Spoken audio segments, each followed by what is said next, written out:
अहिल्यानगर महानगरपालिका निवडणुकीविषयी सोशल मीडियावर आक्षेपार्ह पोस्ट टाकणं आता चांगलंच होणार आहे। आचारसंहितेत सोशल मीडियावर आक्षेपार्ह पोस्ट टाकल्यास कारवाई होणार आहे। अहिल्यानगर महानगरपालिका सार्वत्रिक निवडणुकीच्या पार्श्वभूमीवर शहरात आदर्श आचारसंहिता लागू झाली असून सोशल मीडियाच्या गैरवापराला रोखण्यासाठी तोफखाना पोलिसांनी कंबर कसली आहे। प्रभारी अधिकारी जगदीश भांबळ यांनी सर्व सोशल मीडिया ग्रुप ॲडमिन आणि सदस्यांना कडक इशारा देणारी नोटीस बजावली आहे। निवडणूक प्रक्रिया शांततेत पार पाडण्यासाठी जिल्हाधिकाऱ्यांनी जिल्ह्यात प्रतिबंधक आदेश लागू केले।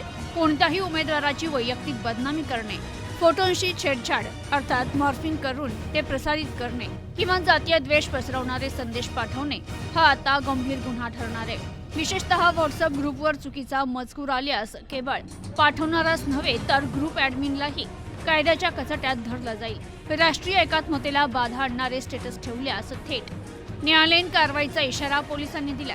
मतदान 15 जानेवारी आणि मतमोजणी 16 जानेवारीला होणार असून तोपर्यंत सोशल मीडियावरील प्रत्येक हालचालीवर पोलिसांचं बारीक लक्ष राहणार आहे। नियमांचं उल्लंघन झाल्यास ही नोटीस न्यायालयात पुरावा म्हणून वापरली जाणार असल्याचं पोलिसांनी स्पष्ट केलंय।